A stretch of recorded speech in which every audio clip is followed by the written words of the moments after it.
할렐루야. 반갑습니다. 1년에 한 번씩 여러분들을 뵙는데 작년 여름에는 제가 무릎을 수술하는 바람에 여러분들을 뵐 수가 없었습니다. 2년 만에 뵙네요. 잘 지내셨죠? 오늘 우리 함께 이 말씀을 통해서 우리 하나님의 음성을 듣고 또 우리가 다시 한번 힘을 얻는 그런 시간이 되었으면 참 좋겠습니다. 키에르케고르가 이런 이야기를 했습니다. 인간이 자신은 행복하다고 착각할 수는 있어도 결국은 모두가 절망하고 불행해질 뿐이다. 모든 사람이 행복하다고 착각하지만 그러나 모두가 절망하고 불행해질 뿐이다. 그 이유가 뭐냐면 사람들이 전부 죽음에 이르는 병에 걸려 있기 때문이다. 이렇게 이야기를 했어요. 죽음에 이르는 병. 사실 이 죽음에 이르는 병은 우리 모든 사람들에게 암처럼 자리를 잡고 있던 그러한 병이라고 말할 수 있습니다만은 우리의 몸에 깃든 게 아니고 사실은 마음에 깃든 것이다. 우리의 가장 고상한 부분인 정신의 자리를 잡고 있는 병이다. 그래서 인간은 결코 이 병을 이겨낼 수가 없기 때문에 절망하여 죽을 수밖에 없다. 이렇게 설파했습니다. 사실 죽음이라고 하는 것은 우리 모두가 두려워하는 거죠. 오늘도 차를 타고 일산에서 이 강남으로 오는 사이에 저희 교회 성도 한 분이 세상을 떠나셨어요. 암으로 고통을 많이 겪었던 분인데 수술하던 상황에서 세상을 떠나셨어요. 또 이제 장례를 치러야 됩니다. 근데 목사로서 늘 장례에 참여할 때마다 마음속에 분명하게 드는 생각은 우리 세상에서 여러 가지 우리가 확신할 수 있는 진리가 있지만 결코 부정할 수 없는 우리 모두가 다 고개를 끄덕일 수밖에 없는 진리 하나는 우리 모두가 죽는다라고 하는 사실. 이 죽음에서 벗어날 수 있는 사람이 없더라고요. 누구나 다 이 길을 걸어갑니다. 앞서거니 뒤서거니 하면서 결국은 우리 모두가 이 길을 걸어갈 겁니다. 그래서 이 죽음의 문제는 늘 우리가 벗어날 수 없는 짐이고 숙제입니다. 그런데 오늘 우리가 함께 읽었던 이 말씀은 바로 이 죽음에 관한 문제를 저희들에게 보여주고 있습니다. 이 본문 바로 앞에서 예수님은 말씀으로 백부장의 종을 치료해 주셨습니다. 말씀 한마디로 죽어가던 종을 살려주셨습니다. 그리고 예수님은 이제 나인성을 향해서 갑니다. 그런데 그 나인성 문 앞에 다가왔을 때에 슬픔의 장례 행렬과 마주치게 됩니다. 11절 말씀을 보겠습니다. 우리 본문 11절 말씀에 보니까 그 후에 예수께서 나인이란 성으로 가실새 제자와 많은 무리가 동행하더니 제자들과 함께 이제 나인이라고 하는 성에 들어가셨습니다. 이 나인성은 예수님께서 가장 많이 활동하셨던 이 갈릴리 북쪽에 있는 가버나움에서부터 시작해서 이 뻗은 도로를 타고 남쪽으로 40km 정도 내려오면 있는 도시입니다. 그러니까 여기 강남 기점으로 저 남쪽으로 내려가면 아마 수원 좀 지나서 오산 정도 되는 거리에 있는 조그마한 마을이다 말할 수 있습니다. 근데 이 나인성이 위치하고 있는 바로 뒤에는 모래산이라고 하는 산이 있어서 이 성을 향해서 가게 되면 약간 비탈길을 따라서 올라가는 그런 모양새를 취하고 있습니다.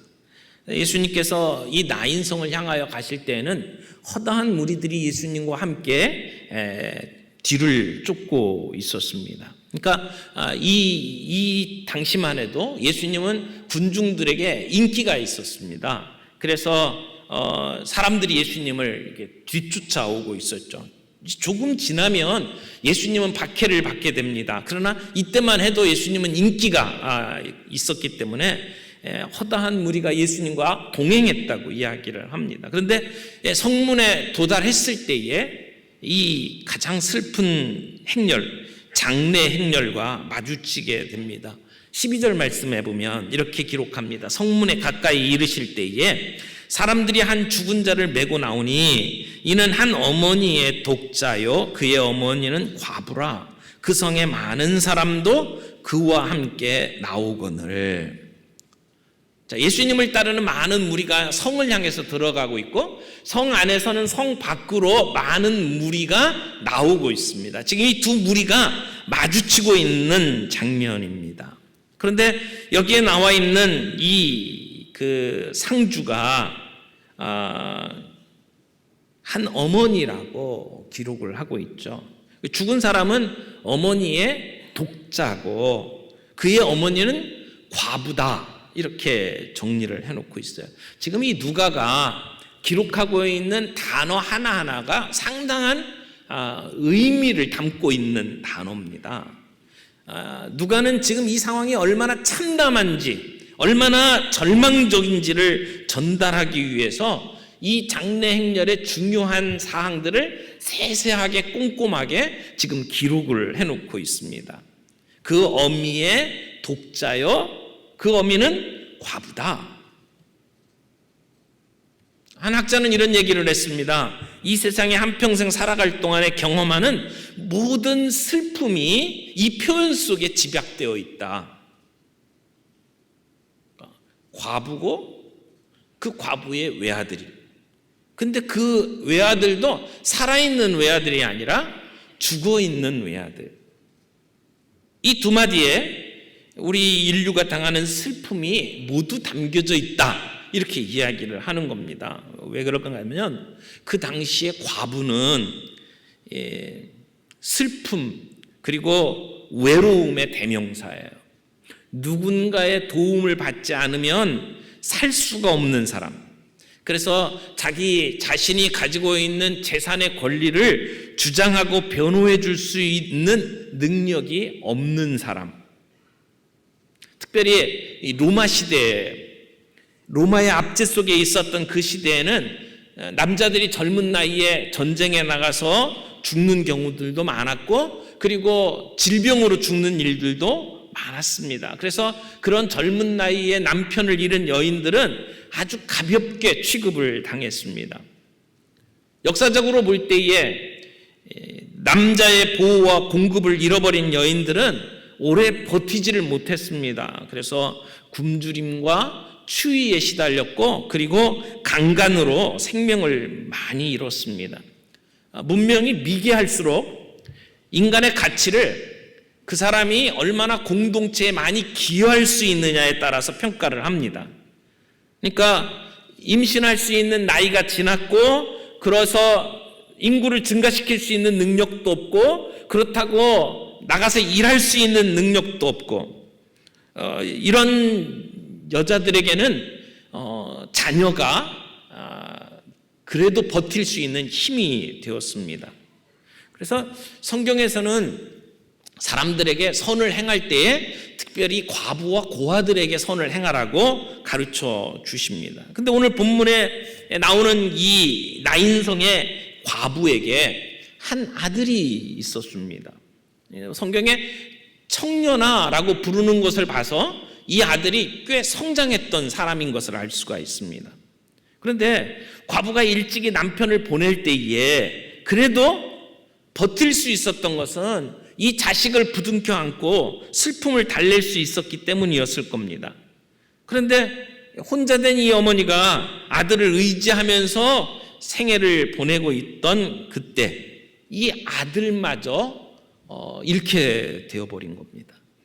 여러분, 하나밖에 없는 아들을 잃어버린 그 과부의 슬픔이 어땠을까요? 지금 우리로서는 상상하기 힘든 그러한 슬픔이었을 것입니다. 지금도 그런 말 하잖아요. 자식이 부모보다 먼저 죽으면 땅에 묻는 게 아니라 부모의 마음에 묻는다라고 하는 말들을 합니다. 그만큼 감당하기 힘들다는 것이죠. 근데 이 아들을 떠나보내고 지금 이 장례 행렬에 있는 어머니, 그 과부의 슬픔, 그리고 그 뒤를 따라가고 있는 그 동네 사람들의 그 마음. 아마 이 아들의 죽음으로 인해서 과부는 더 이상의 소망이 없어졌을 겁니다. 남편도 잃고 자식도 잃은 그녀에게 이제는 의지할 것도 없습니다. 바랄 것도 없습니다. 더 이상 사랑할 대상도 없습니다. 왜 살아야 되는지에 대한 의미조차도 없어졌습니다. 그러니까 이 세상에서 가장 불쌍한 여인이라고 말할 수밖에 없겠죠. 과부가 슬피 울면서 이 길을 걸어갑니다. 그러나 그 어떤 사람의 위로도 그녀에게 위로가 되지 못했을 겁니다. 사람들은 이 여인을 보고 어떻게 위로해야 될지 몰랐을 겁니다. 같이 울어준다고 해서 죽은 아들이 살아날 리도 없었습니다. 그 누구도 이 여인을 도와줄 수가 없었습니다. 그저 그 옆에서 함께 울어주는 것밖에는 방법이 없었을 겁니다. 여러분, 유대 나라에서는 사람이 죽으면 그날로 장례를 치릅니다. 우리나라는 일반적으로 3일장을 치르죠. 그런데 유대인의 전통으로는 그날 장례를 치릅니다. 그러니까 지금 이 장례 행렬이 나간다는 얘기는 그날 그 아들이 죽었다는 것을 의미할 겁니다. 그럴 수밖에 없는 것이 그 더운 나라에서 시신을 어떤 물기가 새지 않는 어떤 관에다가 둘 수 있는 것도 아닙니다.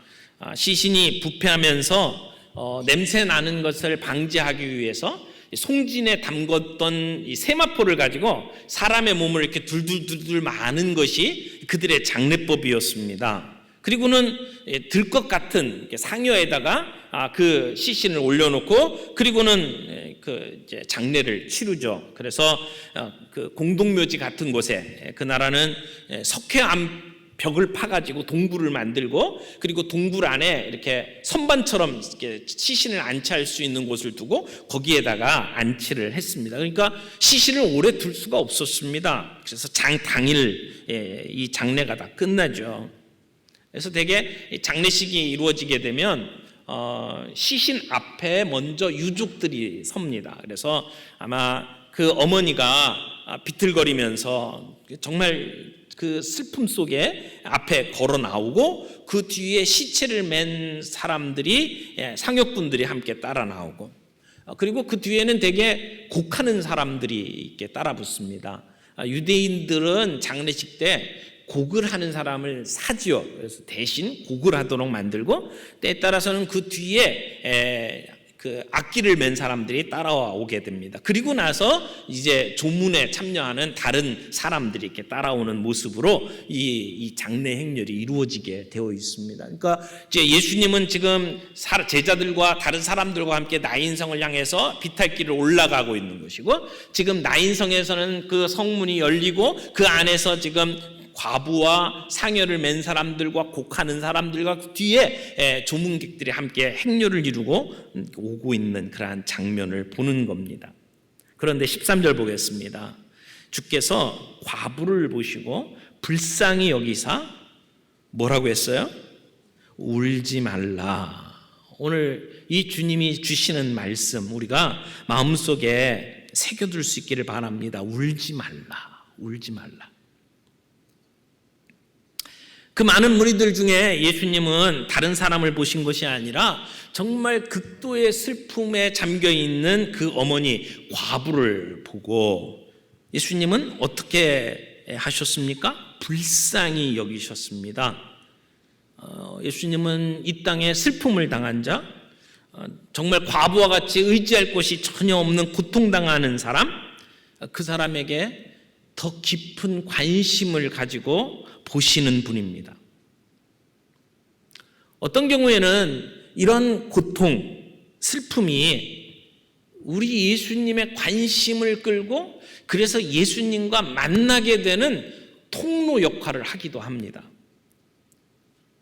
남편을 잃어버린 슬픔, 그리고 자녀를 먼저 보내는 슬픔, 이런 슬픔 속에 쌓여있는 이 여인을 예수님은 불쌍히 여기셨다고 성경은 기록하고 있습니다. 여기 불쌍히 여기셨다라고 하는 이 단어가 아주 독특한 단어입니다. 그 헬라어 단어 중에 이 단어가 굉장히 발음하기가 어렵고 기억하기가 어려운 단어입니다. 스플랑크니조마이라고 하는 단어인데요. 그러니까 뭐 기억 안 하셔도 됩니다. 그냥 어려운 단어다 이렇게 생각하시면 돼. 스플랑크니조마이라고 하는 이 단어는요, 이게 하나님께서 인간을 보시고 불쌍히 여기신다라고 할 때 쓰는 단어예요. 사람이 사람을 보고 불쌍히 여긴다고 할 때는 이 단어를 사용하지 않았고요. 우리 주님이 불쌍히 여기신다라고 할 때 썼던 단어입니다. 그래서 렌스키 같은 성경 주석가는 이 사람에게 이렇게 불쌍히 여긴다, 긍휼히 여긴다 이런 표현들을 이렇게 보여주는 단어 가운데 이 스플랑크니조마이라고 하는 단어가 가장 센 단어다. 가장 그 강력한 그러한 의미를 담고 있는 단어다라고 하는 말을 했습니다. 여러분, 우리가 고통당하는 사람들을 만나면 위로를 하죠. 사실 우리가 힘들고 어려운 상황에 있는 사람을 위로한다고 하지만 우리가 하는 위로가 얼마나 위로가 되겠습니까? 목사로서 종종 힘든 상황 속에 있는 사람들을 만납니다. 장례식을 치르기도 하고 정말 고통 속에 당하기 힘들어하는 사람들을 만나서 상담을 하기도 합니다. 근데 그런 일을 할 때마다 제 마음속에 참 많은 짐이 있어요. 어떤 때는 제가 제 자신을 보면서 너 참 위선자다 이런 생각들을 합니다. 왜냐하면 되게 이런 장례식을 치르고 바로 이어서 결혼식을 주례할 때도 있거든요. 그러면 장례식에서 그 슬픔을 함께 나누다가 이 결혼식에 와가지고는 정말 웃으면서 그러면서 축하를 해야 되거든요. 돌집에 가서는 또 그 아이들을 보면서 함께 기뻐해야 되거든요. 그러니까 내가 던지는 그 말이 그 사람들에게 얼마나 큰 위로가 될까 이런 생각을 할 때가 있습니다. 어떻게 보면 인간이 함께 나누는 이 불쌍히 여긴다라고 하는 단어는 이게 주님이 주시는 그 위로와 그 불쌍히 여기는 것과는 어떻게 비교가 될 수 없는 그러한 단어다라고 말을 할 수가 있다는 겁니다. 그래서 이 스플랑크니조마이라고 하는 이 단어는 하나님, 우리 주님에게만 해당되는 그러한 단어다라고 이야기를 합니다. 근데 우리 주님은 그 과부를 보면서 정말 불쌍히 여기셨어요. 거기에는 어떤 위선이 없었어요. 정말 말 그대로 그를 불쌍히 여기시는 예수님의 모습이 나타납니다.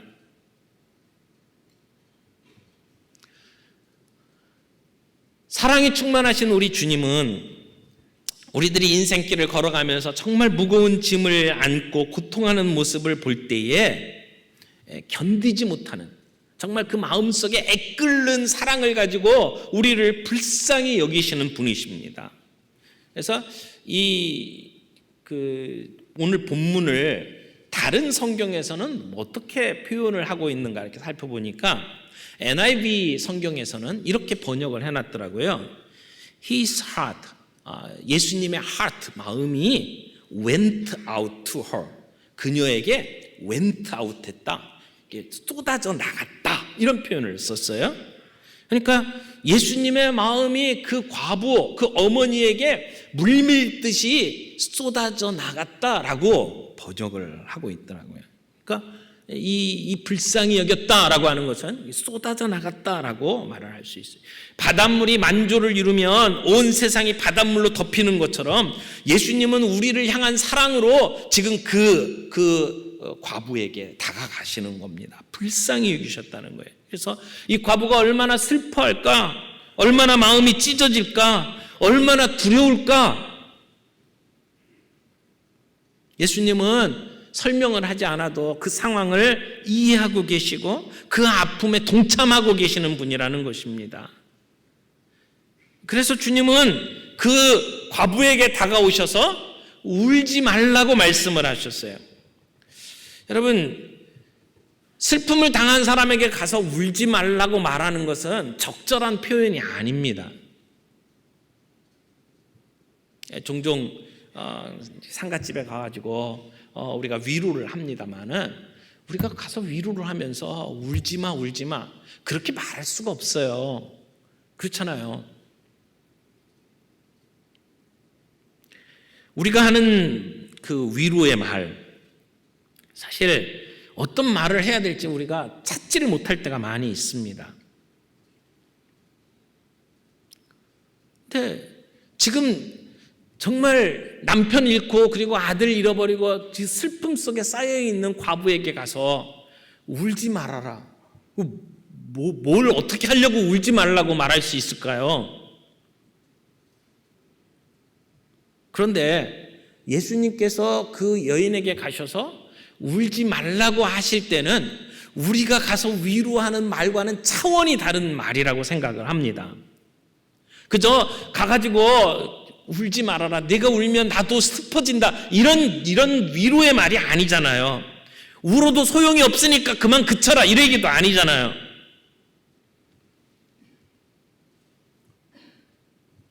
우리는 종종 그렇게 힘든 사람들을 보면 그래 그냥 실컷 울어라. 그렇게 말할 때도 있습니다. 근데 예수님이 울지 말라 하시는 이 말씀은 단순한 위로의 말씀이 아니라는 겁니다. 이 말씀은 과부가 가지고 있는 그 슬픔의 근원을 해결해 주시겠다고 하는 주님의 말씀입니다. 그 슬픔 당하는 짐을 예수님이 짊어지시겠다라고 하는 말씀입니다. 그래서 예수님은 그 슬픔을 해결해 주시려고 다가가셔서 그 여인에게 울지 말라라고 하는 말입니다. 그러니까 예수님의 말씀은 뭔가 해결책이 있다는 이야기예요. 울지 않을 수 있도록 만들어 주시겠다고 하는 말씀이에요. 과부가 가지고 있는 슬픔의 근원을 해결해 주시겠다고 하는 말씀이에요. 그래서 그 울음, 그 슬픔을 기쁨으로 만들어 주시겠다고 하는 신적인 능력을 가지고 있는 예수님의 말씀이라는 겁니다. 그러니까 울지 말아라 그 말은 정말 무게 있는 말이에요. 울지 말아라. 오늘 우리에게 그 주님의 음성이 들리기를 바랍니다.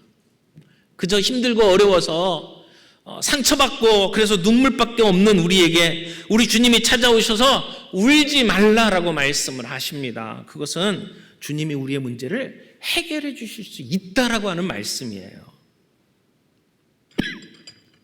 여러분,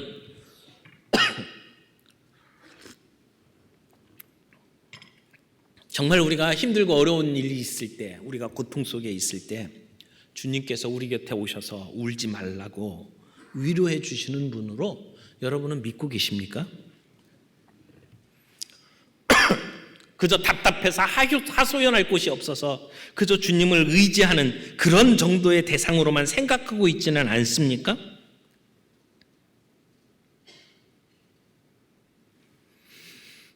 지금 이 문제는 죽음의 문제입니다. 누구도 해결할 수 없는 문제입니다. 그 세상에 어떤 것도 우리를 해결할 수가 없습니다. 왜냐하면 우리에게는 부활의 능력이 없기 때문입니다. 죽어있는 사람을 누가 깨울 수가 있겠습니까? 그러나 예수님은 울지 말라라고 말씀을 하셨습니다. 이것은 죽음의 문제를 해결할 수 있는 능력을 갖고 있는 주님만이 하실 수 있는 말씀이라는 겁니다. 우리 주님은 진정한 위로자이십니다. 그러나 위로만으로 끝나는 분이 아닙니다. 해결자십니다. 우리의 문제를 해결해 주실 수 있는 주님이십니다. 여러분, 지금 이 장면을 한번 상상의 나래를 펴셔서 한번 이렇게 생각을 해보세요. 지금 큰 무리가 한쪽은 성을 향해서 올라가고 있고 한쪽에서는 성 밖으로 나오고 있어요. 여러분, 지금 성에서 나오는 행렬, 그 행렬에 왕이 있습니다. 사망의 왕입니다. 사탄은 마치 자기의 전리품인 것처럼 죽은 젊은이의 시신을 지금 안고 통곡하는 사람들을 이끌고 지금 성 밖으로 나가고 있는 거예요. 근데 예수님은 지금 그를 따르는 사람들과 함께 성을 향해서 가고 있는 겁니다. 생명의 주님이신 예수님이 지금 가고 있는 거예요. 생명의 주님이신 예수님과 사망의 왕인 사탄이 지금 이 두 행렬 가운데 만나고 있는 모습으로 우리가 볼 수가 있습니다. 이것은 사망과 죽음의 만남입니다. 죽음과 사망이 지금 나인성 문 앞에서 지금 부딪히는 겁니다. 이럴 때 예수님은 어떻게 하셔야 될까요? 예수님이 생명의 주님이신데, 예수님이 죽음을 정복하기 위해서 이 땅에 오셨는데, 그 구주 되신 주님이 지금 이 슬픔의 장면, 사탄이 자기의 전리품인 것처럼 죽음을 이끌고 슬픔을 가지고 지금 나오고 있는 장면을 만났을 때 예수님은 어떻게 하셔야 했을까요? 예수님은 그 죽음의 행렬을 중지시키셨습니다. 예수님이 중지시켰어요. 나인성에 나와서 공동묘지로 가는 그 행렬을 예수님은 중지시켰습니다. 그리고 과부에게 가서 울지 말라 말씀을 하시고, 그리고는 둘둘 수위에 말려있는 그 시체 옆에 예수님은 서셨습니다. 요한복음 11장 24절 25절에 보면 나는 부활이요 생명이니 나를 믿는 자는 죽어도 살겠고 무릇 살아서 나를 믿는 자는 영원히 죽지 아니하리니 이것을 내가 믿느냐? 그렇게 말씀하셨던 주님이 지금 이 관 옆에 섰습니다. 예수님 앞에는 죽음이 없습니다. 죽음을 이기신 분입니다. 그리고는 예수님께서는 이 청년을 살려주시죠. 14절 보겠습니다. 가까이 가서 그 관에 손을 대시니 맨 자들이 서는지라. 예수께서 이르시되 청년아 내가 내게 말하노니 일어나라 하시매. 예수님은 슬퍼하고 있는 어머니를 지나치고 이제 시신 옆에 가셨습니다. 죽은 이가 누워있는 관 옆에 서신 겁니다. 그리고 그 시체를 만지시면서 그 행렬을 멈춰 버렸습니다. 여기 관이라고 본문은 설명을 하고 있어요. 가까이 가서 그 관에 손을 대시니 라고 돼 있죠. 이 관은 사실은 적절한 번역은 아닙니다. 우리 한국적 상황에 맞게 이렇게 번역을 했을 뿐입니다. 유대인들의 장례식에는 관이 없어요. 사람을 둘둘 말아놓고 그리고는 가는 거기 때문에. 근데 예수님께서 이 관에 손을 대셨다라는 얘기는 결국은 그 죽은 자의 둘둘 그 시체를 만지셨다 그런 얘기죠. 근데 상여에 손을 대는 것은 율법에서 금하고 있는 일입니다. 예수님께서 문둥병자를 고치실 때에도 그냥 말로 고칠 수 있는데 예수님께서 그 환부에 손을 대시고 고쳐주셨거든요.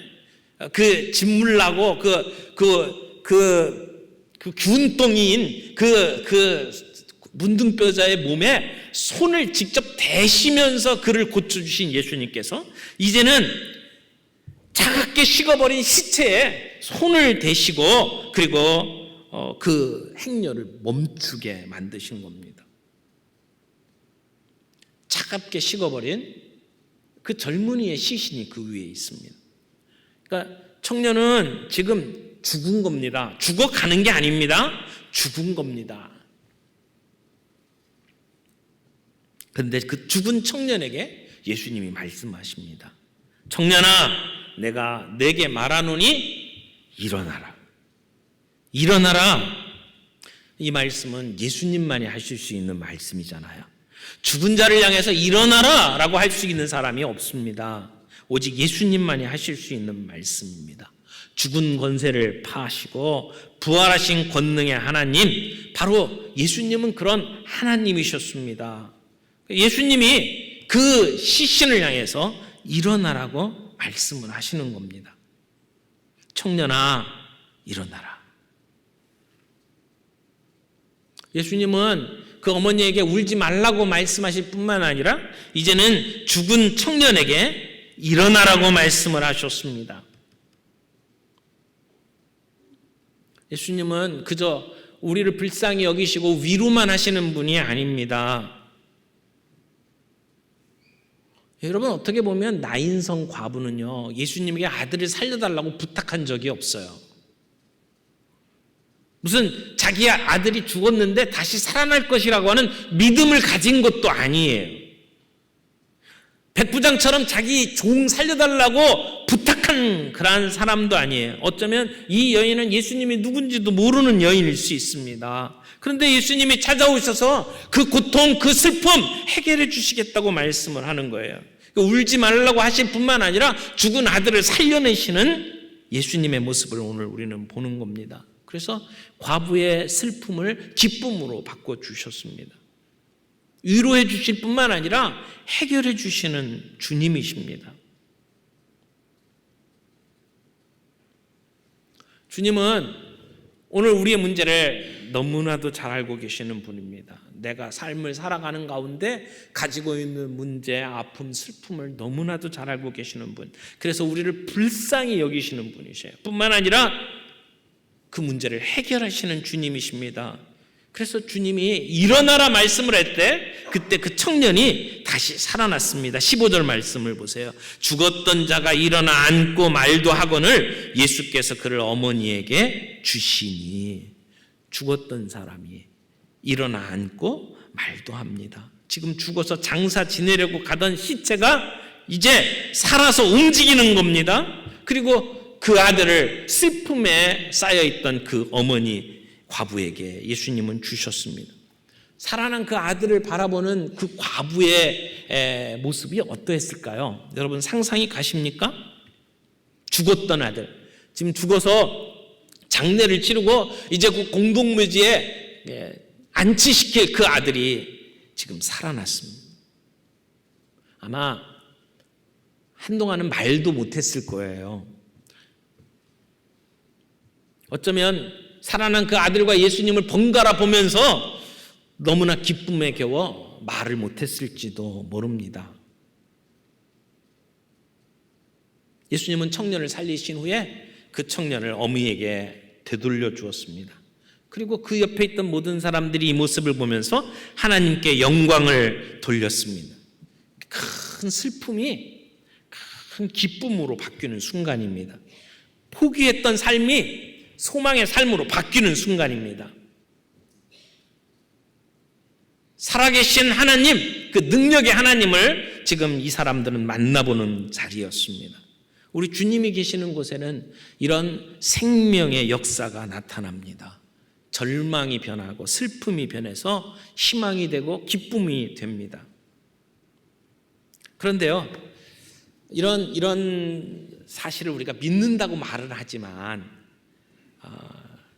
말은 그렇게 하면서도 우리들의 마음속에는 여전히 믿지 못하는 모습들이 있죠. 예수님께서 십자가에 못 박혀 돌아가시는 모습을 눈으로 보았던 제자들, 그 슬픔 속에 쌓여있던 제자들, 그리고 예수님께서 다시 살아나셔서 자기의 몸을 보여주셨잖아요. 만져봐라 라고 해서 만져보기까지 했던 제자들, 그 예수님이 이제 승천하실 때에 마태복음 28장 16절에 가보면 이런 말씀을 해요. 예수님이 그 제자들에게 마지막 대위임 명령을 주실 때에도 제자들이 예수님 앞에 나와서 경배하지만 그 가운데 아직도 믿지 못하는 자들이 있더라 라고 이야기를 하잖아요. 우리가 예수를 믿는다, 부활의 주님을 믿는다 라고 얘기하지만 사실은 우리가 믿지 않을 때가 참 많이 있다는 것이죠. 하나님이 우리의 삶 가운데 개입하시고 역사하실 것을 말로는 믿는다고 이야기하면서 우리가 기대하지 않는 경우들이 참 많이 있습니다. 영국의 작가인 웨일스가 쓴 단편소설이 있어요. 대주교의 죽음이라고 하는 소설이 있는데 거기에 보면 이런 사건이 나옵니다. 대주교가 매일 아침마다 일정한 시간에 들어가서 하나님께 기도를 드립니다. 그런데 어느 다른 날과 마찬가지로 그날도 그 시간에 들어가서 기도를 합니다. 거룩하신 하나님 아버지 그러면서 기도를 하는데 갑자기 하나님의 음성이 들렸어요. 그래, 나 여기 있다. 너 뭘 원하니? 라고 하는 음성이 들렸어요. 그랬더니 그 대주교가 깜짝 놀라가지고 하나님 정말 내 기도를 들어주고 계셨군요 라고 이야기를 하고 너무나 놀란 나머지 대주교가 심장마비로 죽습니다.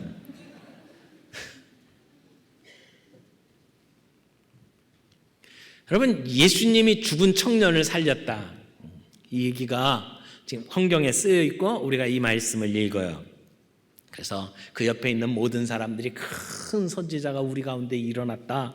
그러면서 하나님께서 우리 백성을 돌보셨다. 그렇게 이야기를 하면서 하나님을 높입니다. 그리고 이 소문은 삽시간에 온 유대와 사방으로 퍼지게 됩니다.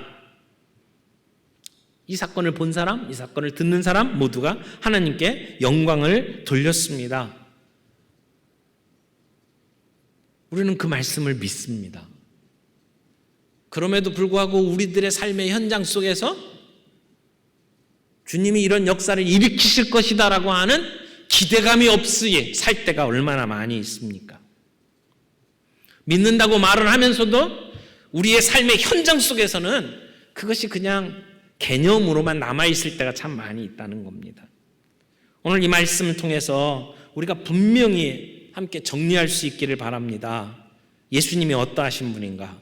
예수님은 진실로 우리의 상황을 아시는 분, 우리의 슬픔과 우리의 고통을 이해하시는 분, 불쌍히 여겨주시는 분, 위로의 주님이시다라고 하는 사실을 우리가 분명히 확인할 수 있기를 바랍니다. 울지 말라.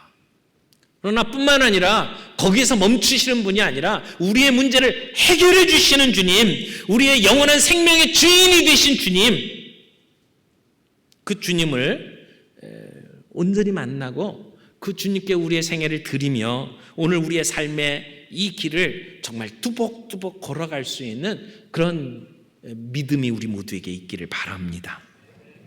우리 중에는 남편을 먼저 보내고 또 하나밖에 없는 아들까지 잃어버리고 슬픔에 젖은 과부와 같은 이런 극한 슬픔에 쌓여있는 사람들이 많지는 않을지도 모릅니다.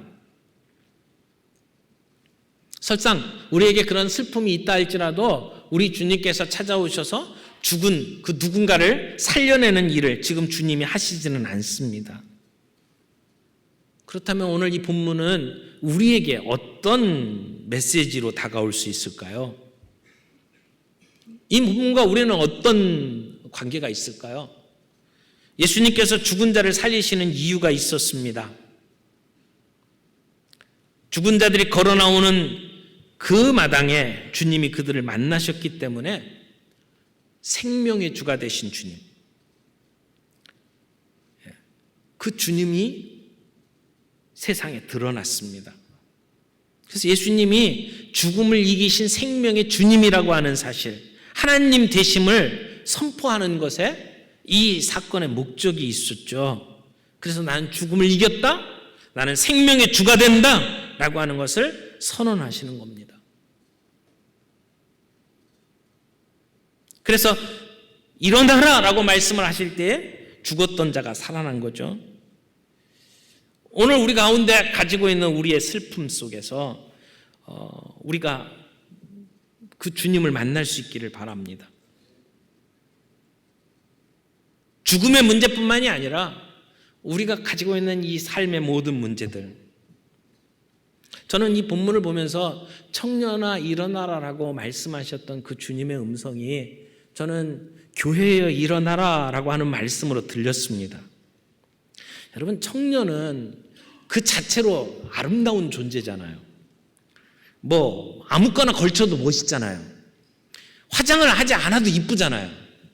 그게 청년이잖아요. 저희 교회 아이들이 이렇게 중고등부 또는 대학 다니는 학생들이 있습니다. 요즘은요 중학교 애들도 이렇게 화장을 진하게 하는지 모르겠어요. 막 그냥 입에다가 막 시뻘겋게 하고 그리고는 나타나요. 근데 어느 날 보면 애들이요 교회 오는데 마스크를 쓰고 와요. 그래서 야 감기 걸렸냐 그랬더니 아니래요. 그래서 가만히 보니까 화장을 안 해가지고 마스크를 쓰고 오는 거예요. 세상이 이렇게 바뀌었어요. 화장을 안 해도 얼마나 이쁜 얼굴인데. 그런데 자기의 모습이 부끄럽다고 마스크로 얼굴을 가리고 교회를 옵니다. 청년은 안 해도 아름답습니다. 우리 교회가 사실은 그런 모습이어야 하지 않습니까? 교회는 원래 밝은 곳입니다. 교회는 아름다운 곳입니다. 교회는 생기가 넘치는 곳이고 교회는 따뜻한 곳이어야 합니다. 교회는 청춘과 같은 곳이어야 합니다.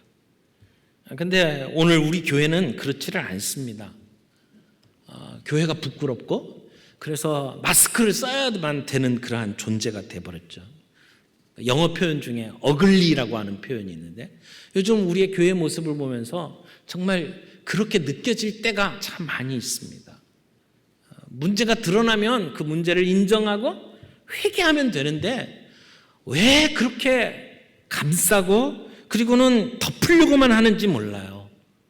오늘 많은 교회, 교단, 총회와 노회 하는 행태들을 보게 되면 잘못된 것을 잘못했다고 인정을 하지 않아요. 그리고는 덮기에 급급해요. 답답하기 그지가 없어요.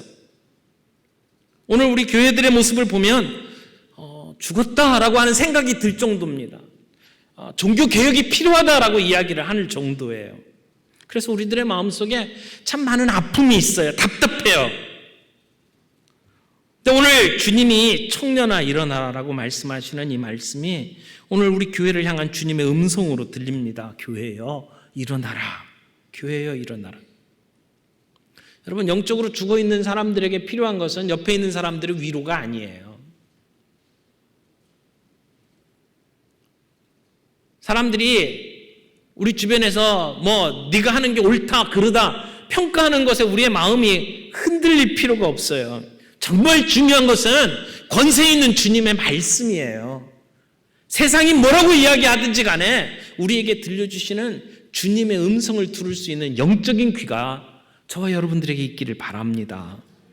패배의식에 빠져서 자포자기하고 그래서 죽음의 병에 이르는 그러한 우리의 모습들을 이제는 내려놓고 절망적인 상황 속에서도 그 문제를 해결하시면서 울지 말라 말씀하시고 일어나라 말씀하시는 그 주님의 음성을 우리가 들을 수 있는 귀가 되기를 바랍니다. 그래서 우리의 삶 속에 우리의 교회 속에 이런 부활의 역사 새롭게 일어나는 그러한 역사가 우리 모두에게 함께 경험될 수 있기를 바랍니다. 말씀을 맺겠습니다. 우리 주님은 진정한 위로자입니다. 누가 나를 알겠습니까? 누가 우리의 마음을 이해할 수 있겠습니까? 그러나 주님은 아십니다. 그리고 주님은 위로해 주실 뿐만 아니라 해결할 수 있는 분입니다. 하늘과 땅의 모든 권세를 가지고 있는 그 주님이 우리에게 일어나라고 말씀을 하십니다. 오늘 그 음성을 들을 수 있는 영적인 귀가 우리 모두에게 있기를 바랍니다. 우리 가운데 고생하시는 분들 참 많습니다. 고통당하는 분들, 정말 믿음이 있음에도 불구하고 눈물이 우리를 떠날 날이 없는 그러한 때도 있습니다. 그러나 분명히 믿습니다. 하나님께서 우리에게 때를 따라 돕는 은혜를 주시든지 아니면 이 모든 것이 합력하여 결국은 선을 이루게 만드시는 그 하나님의 큰 계획이 있든지 결국은 주님께서 우리의 눈물을 씻기시고 그리고 이 모든 것들이 합력하여 선을 이루게 하시는 놀라운 역사를 우리들에게 베푸실 것을 믿고 흔들리지 않기를 바랍니다. 위로받기를 바랍니다. 같이 기도하겠습니다. 사랑의 하나님 아버지, 이 세상에 슬픔 당한 자, 의지할 곳이 없어서 고통당하는 자들에게 누구보다 관심을 가지시고 누구보다 불쌍히 여기시고 다가오셔서 울지 말라고 말씀하시는 주님, 오늘 그 주님의 음성을 듣기를 원합니다. 우리의 마음, 우리의 상황, 우리의 처지를 너무나도 잘 아시는 주님이 울지 말라고 말씀하시고 그리고 일어나라 말씀하시는 것을 들을 수 있는 저희들이 되게 주시기를 원합니다. 우리의 슬픔을 기쁨으로 바꿔주실 주님을 바라보며 이 시간 나아가는 저희들 되게 주시옵소서. 하나님, 죽은 자를 청년이라고 부르면서 살려주셨던 그 주님 때문에 오늘 우리 안에 소망이 있게 해주시옵소서.